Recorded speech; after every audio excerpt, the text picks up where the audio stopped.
as coisas até foram vividas num período de calmaria, num período de tranquilidade. A Babilônia estava vivendo dias de tranquilidade, pelo menos nós achávamos que sim. Depois do sonho do rei, as coisas estavam tranquilas, ele havia sonhado com uma estátua, e Daniel havia decifrado o seu sonho, interpretado.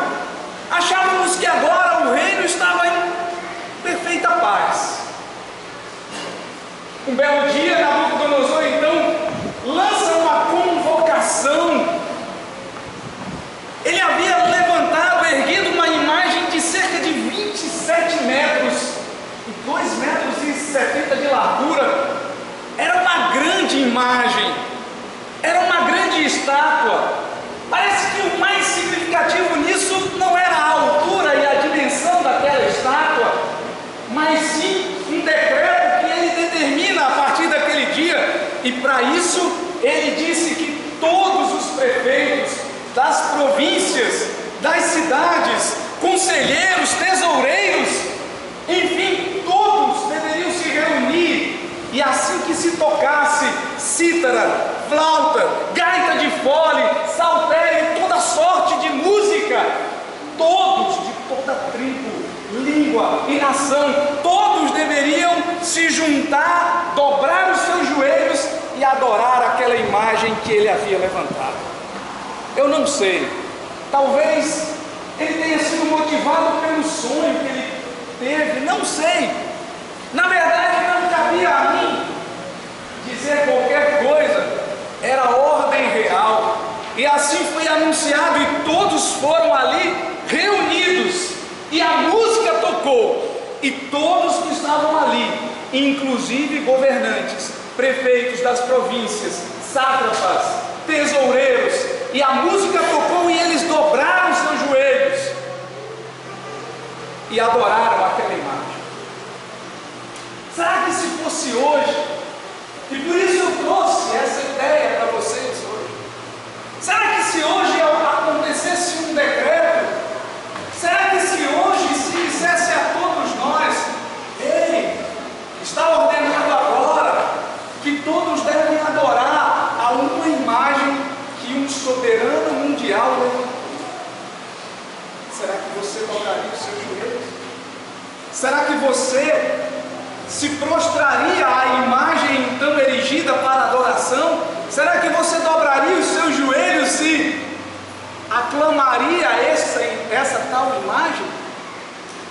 Eu sei que aqueles dias foram difíceis, mas ao toque daquela música, todos os que estavam ali obedeceram a ordem real. Quem seria bobo de colocar em xeque, em dúvida, o poder de um soberano?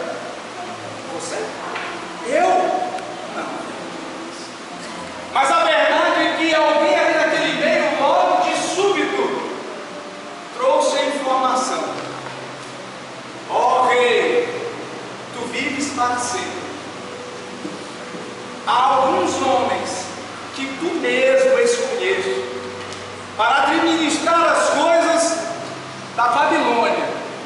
Na verdade, 3 jovens que tu mesmo, rei, escolheste.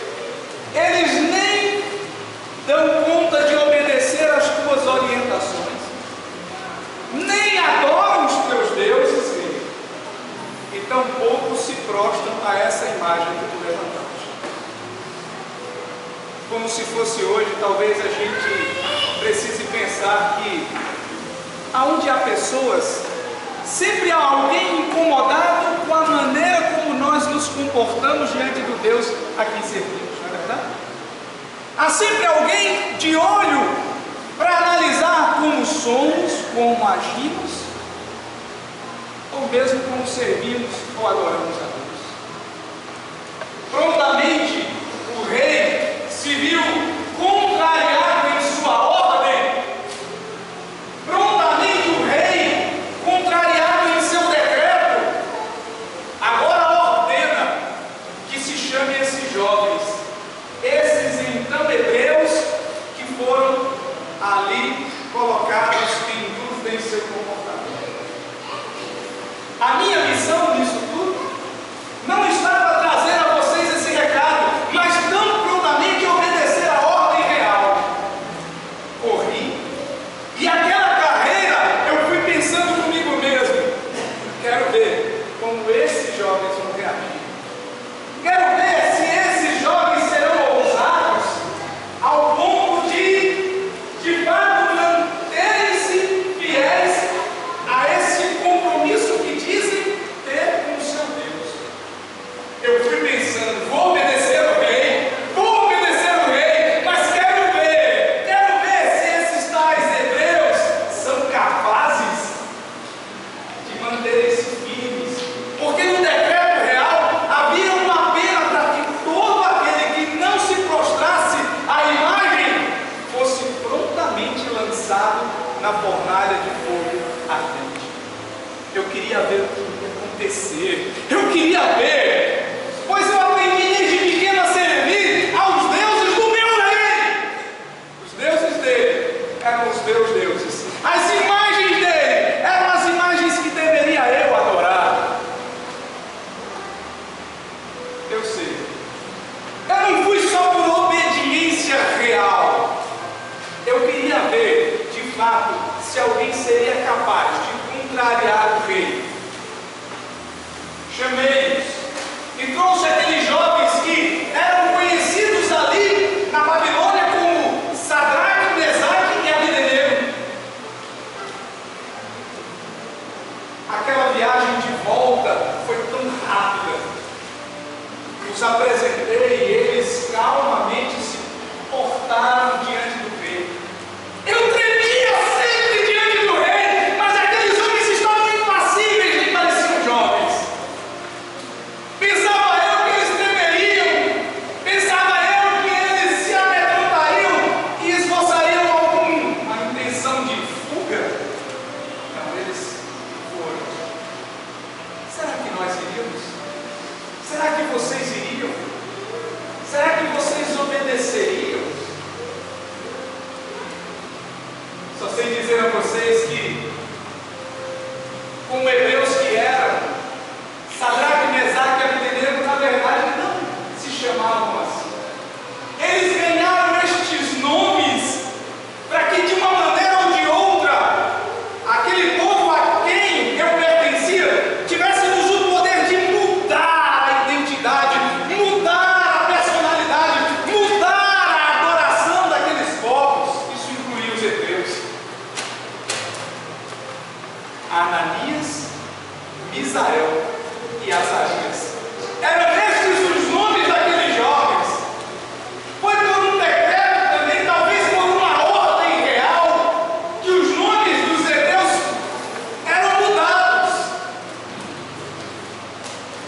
Será que se nos mudassem os nomes, será que se mudassem os nomes de vocês, vocês continuariam fiéis a Deus?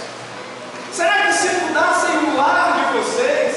Será que se mudassem vocês de suas famílias? Aqueles jovens foram ali, enfileirados diante do rei, e apresentamos a Sadraque, Mesaque e Abdenego diante do rei e diante daquela imagem. Todos ali, caldeus, queriam ver o pior acontecer. E o rei toma a dianteira e diz assim: é verdade que vocês não estão dispostos a adorar essa imagem que eu levantei? Ó Sadraque, Mesaque e Abdenego, estáis dispostos agora, ao ouvir o som da música, da cítara, da gaita de fole, da flauta, da trombeta, do saltério, estáis dispostos agora a dobrar os joelhos e a adorar essa imagem? Se não, ficais sabendo, fiquem sabendo, que eu quero saber quem é que vai livrar vocês, que Deus vai livrar vocês das minhas mãos. O meu rei, naquele momento, se achou sobre tudo, soberano sobre tudo e sobre todos os deuses, desafiou até o Deus de Sadraque, Mesaque e Abdenego. Sabe qual foi a resposta daqueles jovens? Ó rei, evitar o assunto. Se o nosso Deus quiser nos livrar, Ele fará isso. Se não, rei, fica sabendo que não nos prostraremos a essa imagem e não adoraremos a esta imagem. Isso, amigos, eu chamo de valentia, coragem, fé. Colocar a vida em risco, correndo o risco de serem lançados dentro de uma fornalha, somente para serem fiéis a um Deus.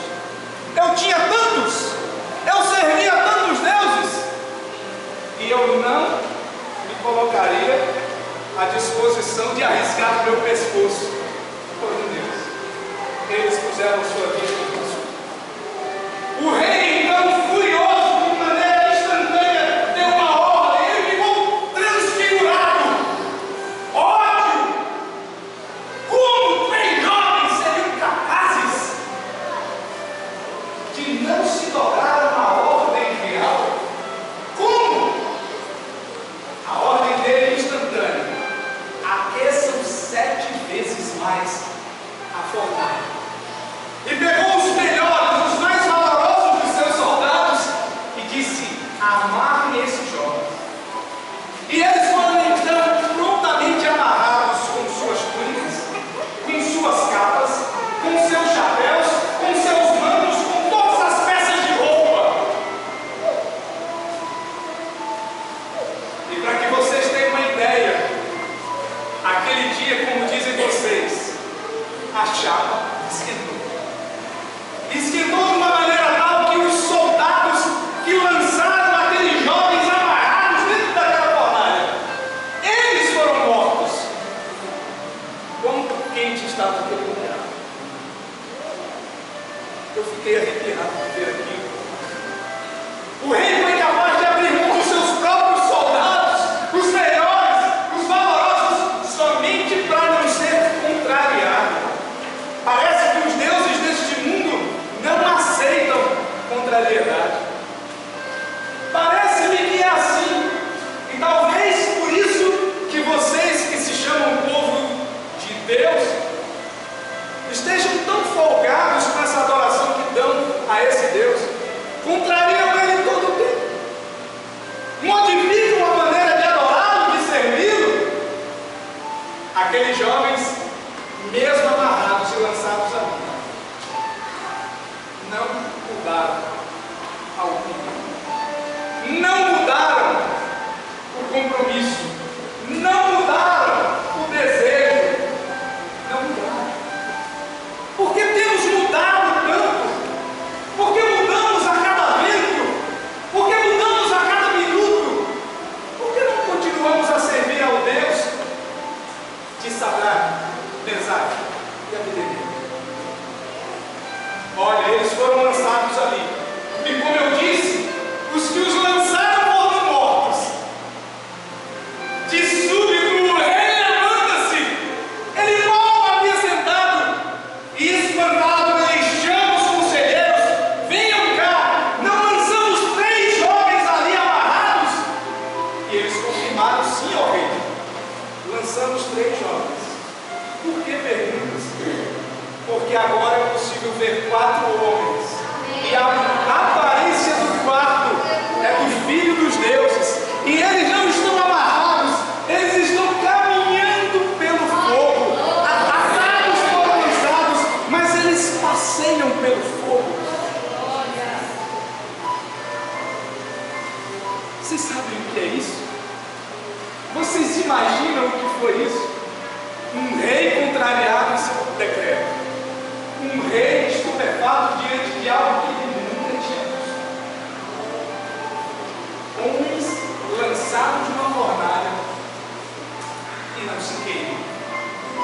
Homens lançados em uma fornalha e nem sequer demonstram qualquer reação de dor ou sofrimento. Prontamente o rei grita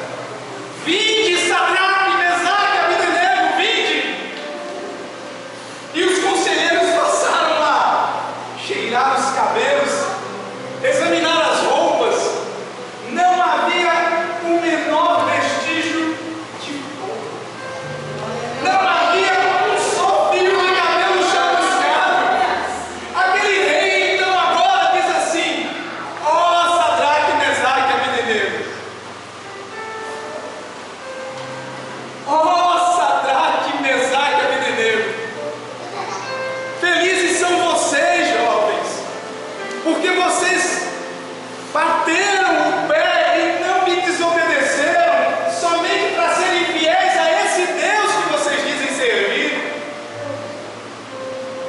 Esse Deus de vocês é poderoso.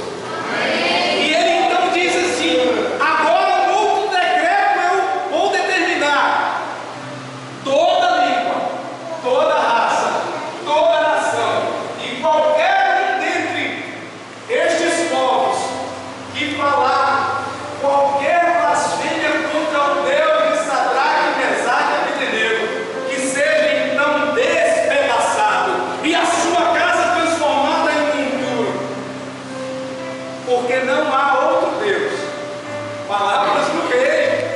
Percebam que mudança aconteceu aquele dia. Palavras do rei, porque não há outro Deus que possa livrar como o Deus de Sadraque, Mesaque e Abednego.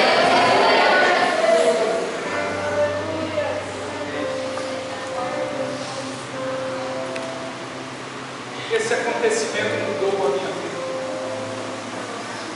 Ver aquilo que vi não era algo de todos os dias. Não era algo que a gente via todos os dias. Estávamos acostumados a deuses de todos os tipos, de todos os tamanhos. Deus do sol, Deus da lua, Deus do vento, Deus da guerra, Deus das tragédias. Nós tínhamos deuses para todos os dias. Mas não um Deus como aquele Deus, que era capaz de livrar, não da fornalha, mas no meio da fornalha. Era um Deus que entrava junto com os céus no meio do fogo. E o fogo não tinha poder para consumir. Você serve esse mesmo Deus? Vocês servem a esse Deus? Se vocês realmente servem a esse Deus, por que isso não tem mudado a vida de vocês? Porque a vida daqueles jovens era diferente. Era possível ver brilho nos olhos deles. Era possível ver uma vida diferente, modificada, ousada, coragem para pagar o preço, mesmo que pusessem a vida em risco. Se vocês servem a esse Deus, alguma coisa está diferente. Ou o Deus de Sadraque, Mesaque e Abednego não é mais o mesmo Deus, ou vocês não servem como deveriam servir, de acordo com a palavra que vocês leem e medem. Alguma coisa mudou. Alguma coisa está diferente. E eu não estou aqui para apontar as diferenças. Parece-me que a palavra que vocês leem retrata também a figura, a ação de um ser chamado Espírito Santo de Deus. Ele sim tem poder para modificar as tuas ideias, teus sonhos, teus pensamentos e dar direção à tua vida. Se vocês servem a esse Deus, alguma coisa precisa mudar.